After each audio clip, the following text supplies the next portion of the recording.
Hey everybody, this is Queen Larica, here to tell the story of Confessions 8, Part 1, Larry's Pain with his baby mama. I know some of y'all have bought the book and some of y'all have saw my Confessions 5 video of when I first told my baby mama that I was Larica. But now I want to finish the whole complete story of me and my baby mama relationship. So here it goes. And if y'all want to buy the book, my book is on Amazon. It is called Queen Confessions, the true story of Larry Dwayne Hoy Sr.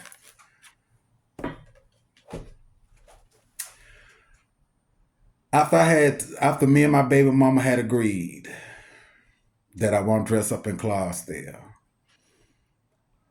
me and her, we had a conversation probably like 2 weeks before it had came to her finding my name written on that iron. So we was in the bedroom. I was sitting on the edge of the bed and she was laying behind me and we was talking. And I was telling her that, I like being down there in New Orleans, and at this particular point in time that, me and you been together for six years, and you know, we don't have no kids. So I told her at the point in time in my life right now, I told her I don't want no kids. So in the midst of me talking to her and telling her those words, I had something in my hand because I was leaning over the bed telling her these things. And I had something in my hand and it fell out my hand and it had rolled up under the bed. And I got down on my knees and I was looking for it. And I looked at the headboard. I noticed that it was a pill bottle there, a white pill bottle. And I picked it up and it said Geritol. So I said, what the hell is these? What is Geritol? So she looked at me and she gonna say, they're gonna make me fertile so I could get pregnant. And I mean, I said, now you wanna tell me this? And I'm thinking to myself, she had this plan. When I was in New Orleans, I would tell her, okay, yeah, I'm gonna come down there. She was already planning to get pregnant by me by taking those pills. So when she told me that, I was like, oh no. So fast forward, uh, she found the iron, and y'all know the story dealing with that. She finally believed that I was Larica. 4 days after I had confessed to my baby mama about it, this girl named Tangent and her brothers came over there, had confronted me about that I was a drag queen in New Orleans. And there was a lot of heat behind that shit that day. And my baby mama, even she knew the truth. She stood up for me in front of her brothers.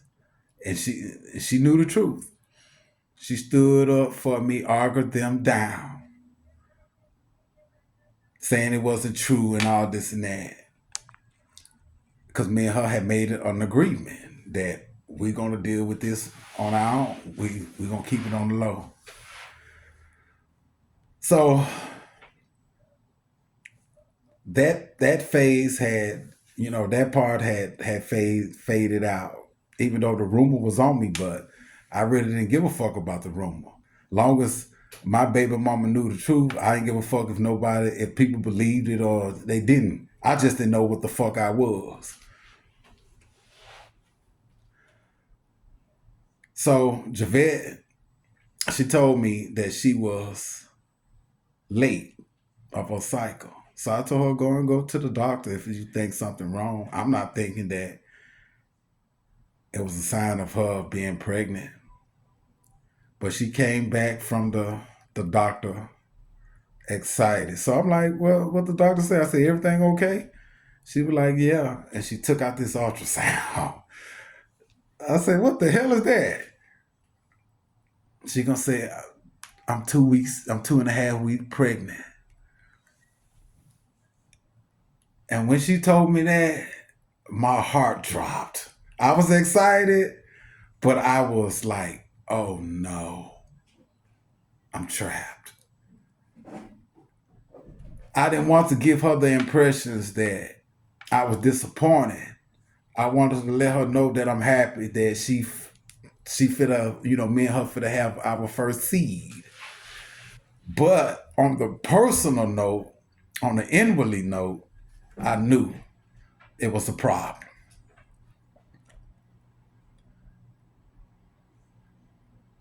And I just had to figure out what was my next step because I know that I was not going to abandon her with my firstborn child.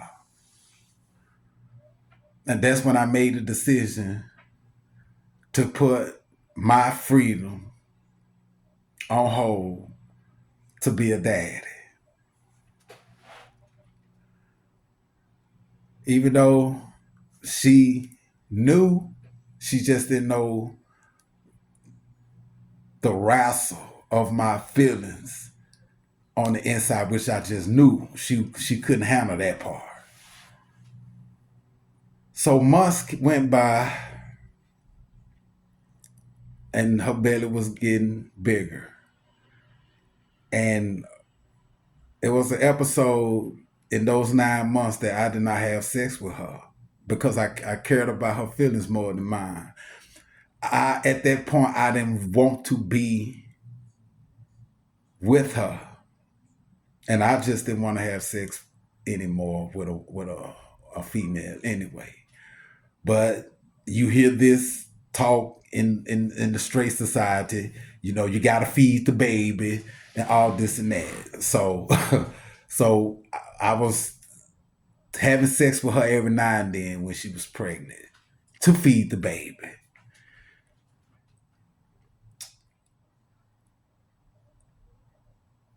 The impression what everybody had of me, and I was seeing how her family, her sisters and her brothers, was so excited by their babies, by the baby daughter. Finally, for to have a baby by somebody that she been with for 6, 8 years. It was a blessing for me to finally see that she really was happy, even though I was not. And every now and then, me and her, we talked about Larica. She really didn't want to talk about that much, but every now and then I try to slide it in and talk to her about it, but she just never would just want to just talk about it. We talked about it, but we just didn't talk about it. We made sure that her sisters or it was nobody in the house when we did talk about it because we were living with her sister Mika in Eastgate.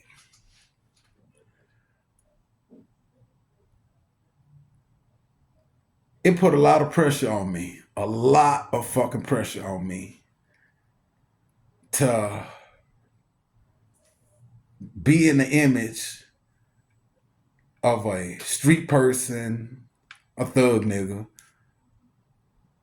church member, now a brother-in-law, which is now a dad. It was very difficult for me to maneuver through all those different type of characters and emotions. But I succeeded. I succeeded. Even with the rumors, I still succeeded. And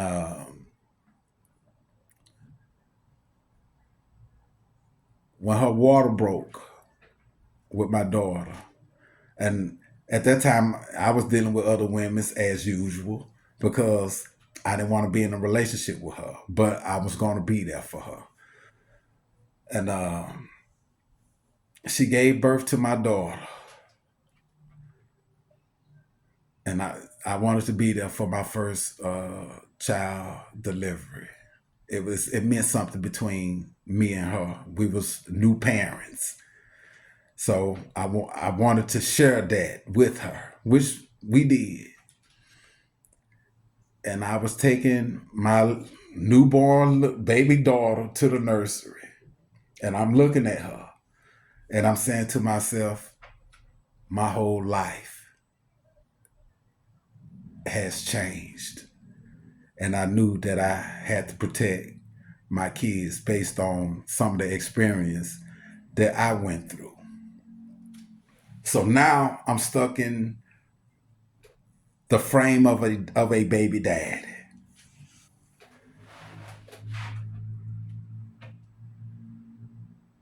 In my heart, by me telling Javette that I am Larica, and she know that I am Larica, I really wanted us to have more of a deeper conversation about it as the kids, as my daughter grows, because Junior wasn't even seen at the time. Junior wasn't even born. I didn't get her pregnant with Junior then. My daughter was born, and I really do believe that she thought it was a phase, but it wasn't. So I had to stay focused on struggling to learn how to be a father because I'm a new father. My whole mentality was street, and I didn't know what to do. At that time, I don't think I was working. So it was very difficult in the beginning to buying Pampers, milk, and all that type of stuff for my baby.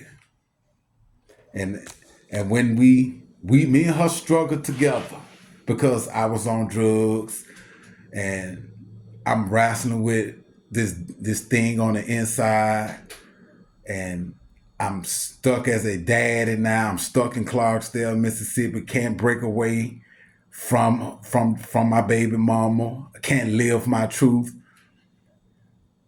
The drug usage pretty much went to all time high, and our relationship was rocky, but it wasn't that rocky because we dealt with everything together. She didn't know about me being on drugs, but I kind of had a feeling that she kind of had a sense of it. So as my daughter born and we struggling being parents, she ended up pregnant again with my son Junior. And the more that I was seeing my life as a man of sacrificing my way of living for her made me so bitter. I couldn't figure out how to deal with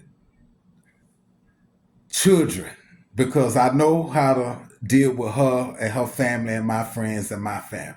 But these are my two C's. I have two C's in this world coming from a person like me who is wrestling with their identity and suppressing it. So it put a lot of pressure on me. And the more that it put a lot of pressure on me, I took it out on her. I took it out on her. We had we had good times, we had bad times, but it was a relationship. And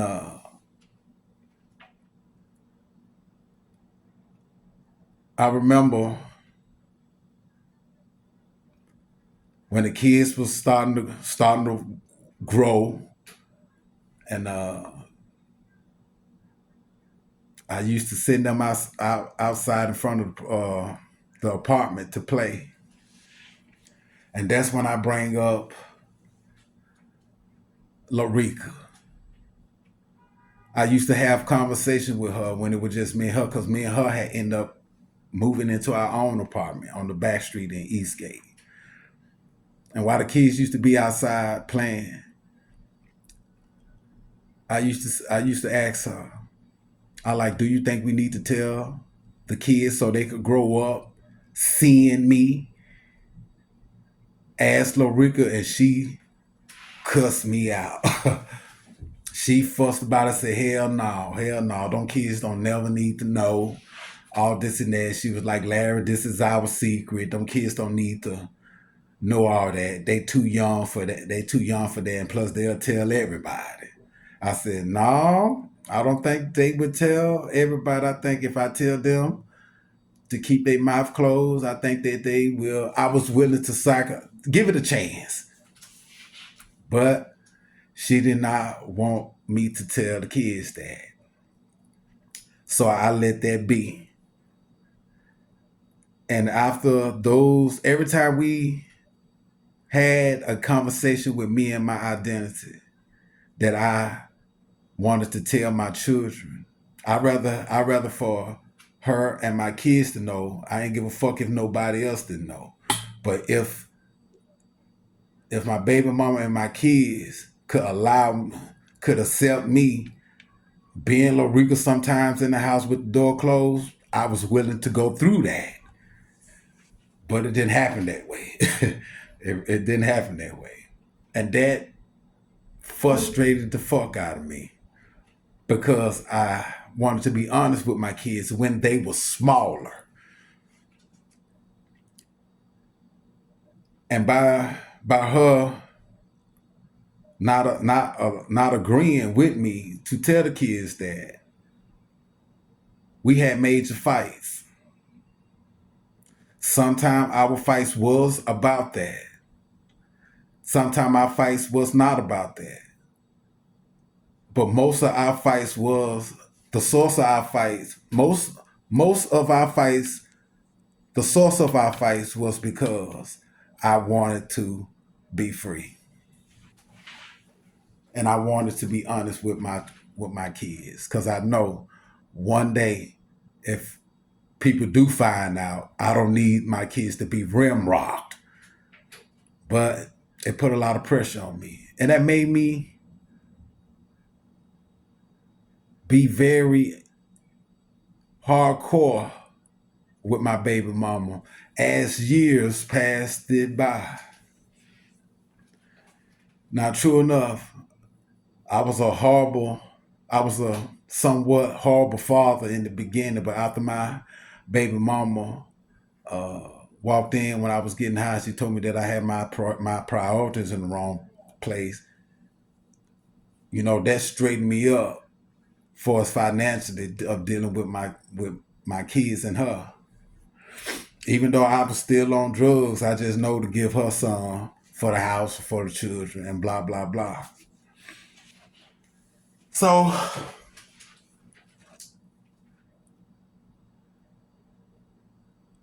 I'm taking trips to New Orleans. I'm going to Lincoln, Nebraska. I'm leaving her with the kids, but I'm always in communication. I'm working, sending her some money for the kids and all this and that. I'm doing what a father's supposed to do. I mean, I may wasn't sending that much, but I was providing on the level that I was on, because I had to live where I was at when I was out of town. And sometimes when I went out of town to work, I got stuck as being Larry, because I knew I had to provide for those kids. And I kept doing that I was doing that shit for years, which a lot of y'all have heard in my Confessions 5 video. I stayed a couple months in Clarksdale, and I ended up leaving. That was my life, dealing with her, because I wanted to be free, and I didn't want no kids. But since I had them, I knew I had a responsibility and I was not going to just dip set on them. So as years passed by of me constantly doing that, I'm noticing that little by little, my baby mama is changing.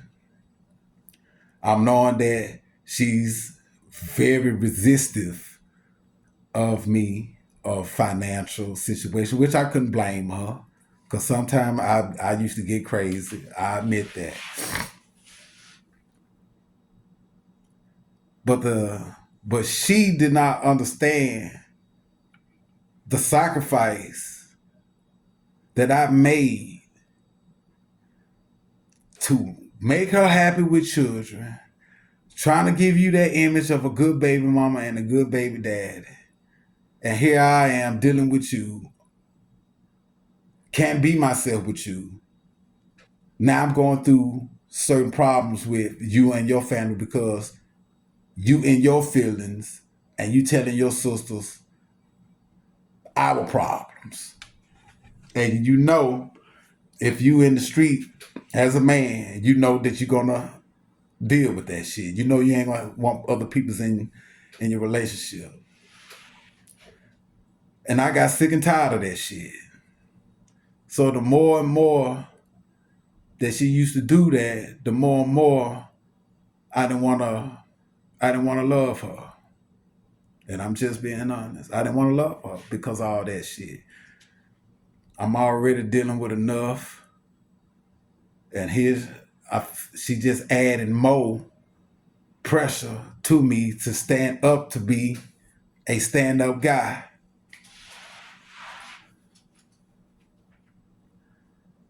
So the kids, they don't have a clue. And sometimes I'm laying in the bed with her. She sleep and I'm not. I'm coming in the house late, high as a kite, thinking about how my life would be if I never would have came back to Clarksdale, Mississippi. And sometimes me and her have had major fucking fights in the living room. And I used to scream at her and tell her, if I never would have came back to Clarksdale, Mississippi, I wouldn't be going through all this bullshit with you. And she wouldn't let it go.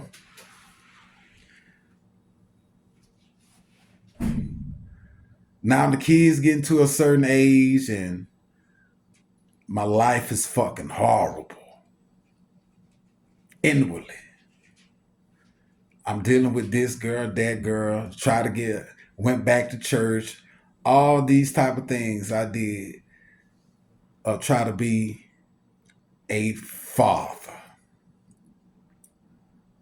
But it came down to that when I came back from New Orleans that last time, when I walked in the house that day when I came for Christmas, and I looked at my baby mama face, I said, she a changed woman. I knew that she been with somebody else. And I knew that her sisters had got in her head, really got in her head this time. So I wanted to see how it gonna play out. And how it played out, she kicked me out of the house, put all my clothes, and it was cold as fuck that winter. Put my clothes on the balcony. And it was 3 days my clothes was out there. 3 or 4 days before I came and got my clothes. My clothes was out there. She wanted to let everybody in the projects know that she was through with Larry. I went through that shit. Hold on. The story gonna get better.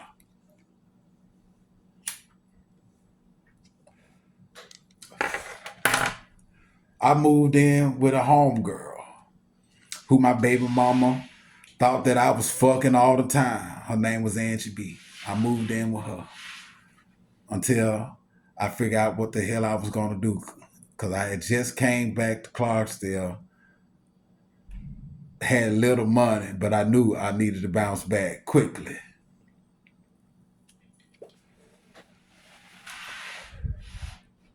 That's when I met Tanita.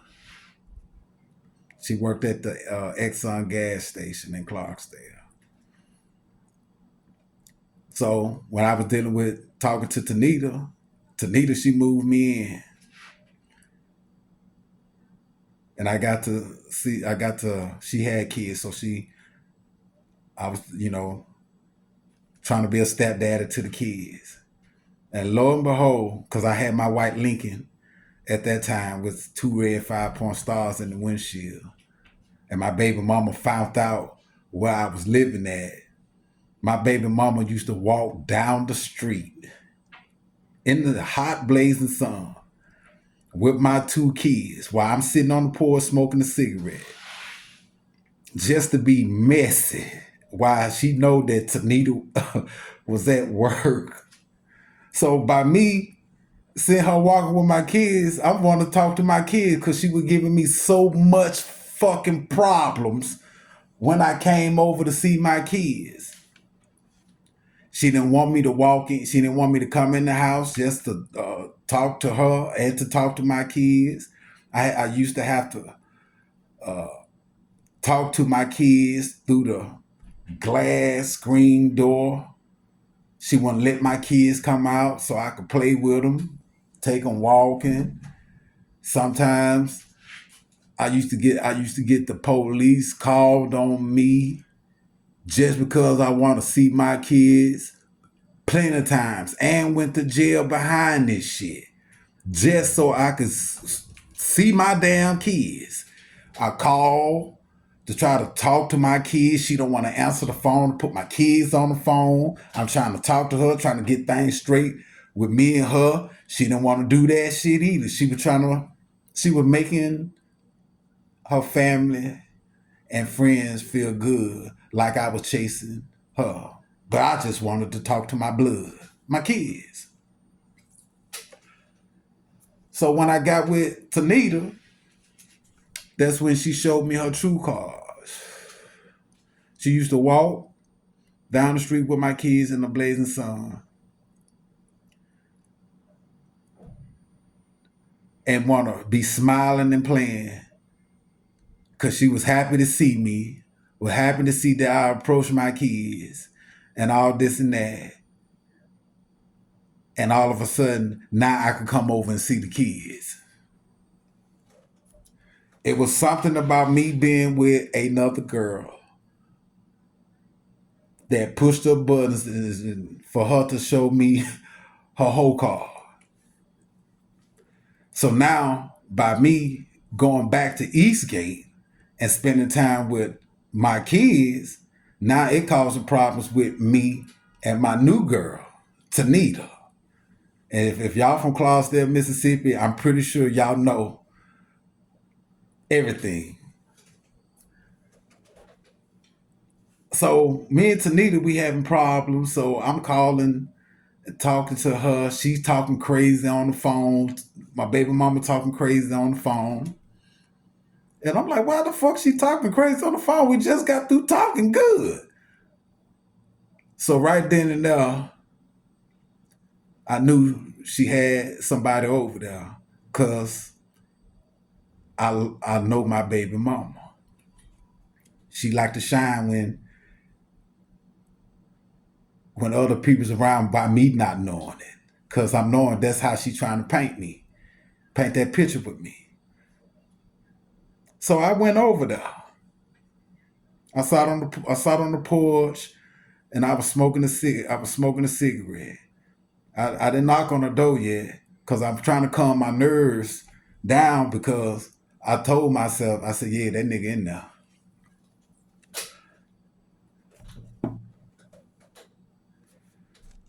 And I remember about 2 weeks ago that I was in Eastgate. I was talking to my children, and my son told me that mama got a friend that come over there and that he's bright.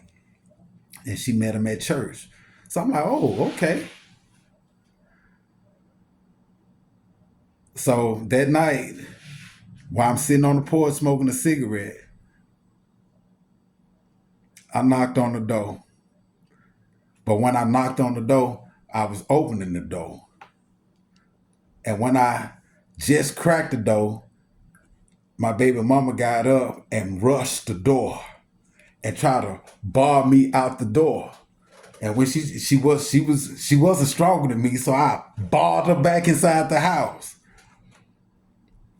And when I looked to my left, I saw this dude leaning up from the couch, and I know the dude.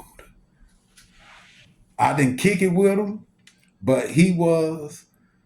She didn't know him in the streets. She only know this dude from going to church.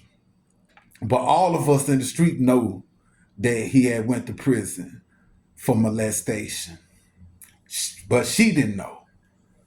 So when I saw him, I snapped and I beat his motherfucking ass on my motherfucking couch. He's sitting on my furniture.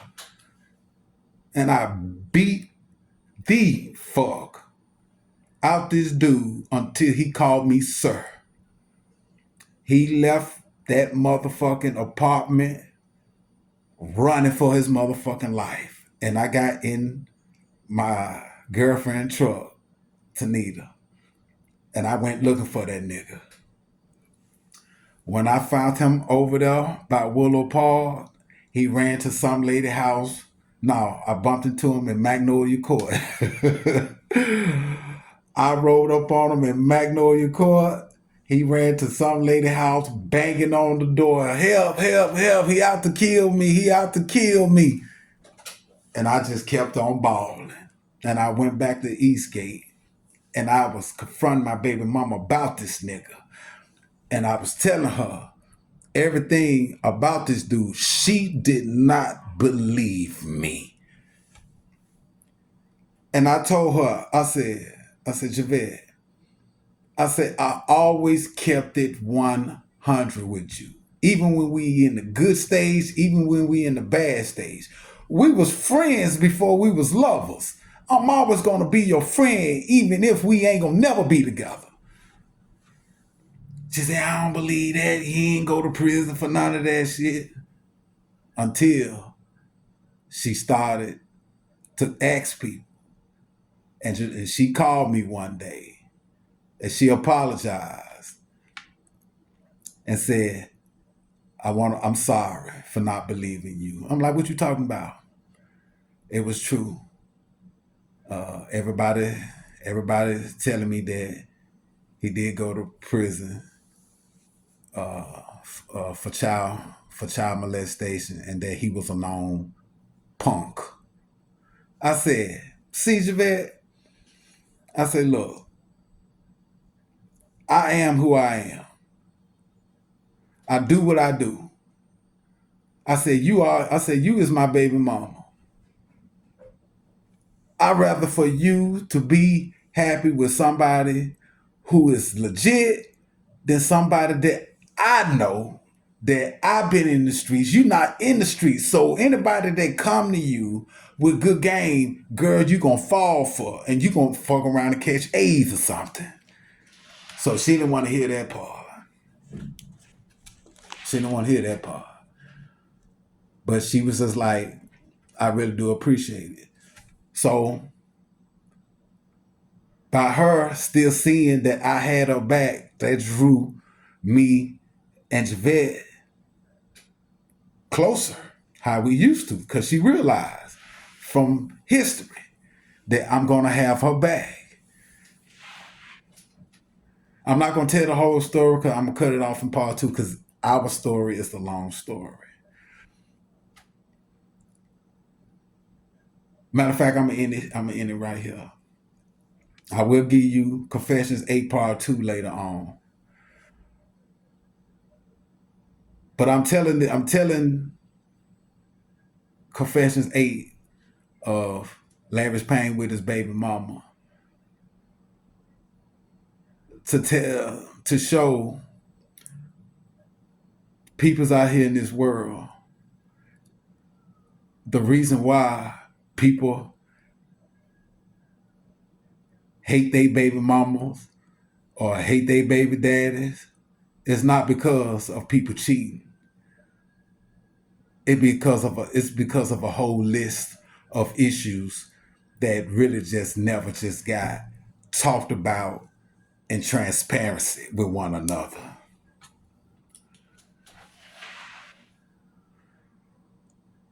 By me being trapped as a father now, and I've been dealing with her for all these amount of years. It hurted my heart to see her change on me when I didn't change with her. And the more she changed with me, the more it made me resist of loving her.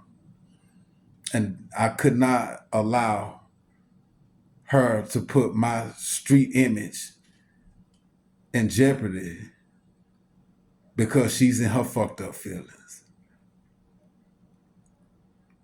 A lot of mothers and family members, you got daughters that have baby daddies and they fell out real bad. Maybe you don't know the whole story until you hear his version. I'm only giving you Larry's version of really what was really going on with me and my baby mama. And I'm going to end this part on that. If y'all want to send a donation to $118 HOY. That is my new cash app. Talk to you later, boo.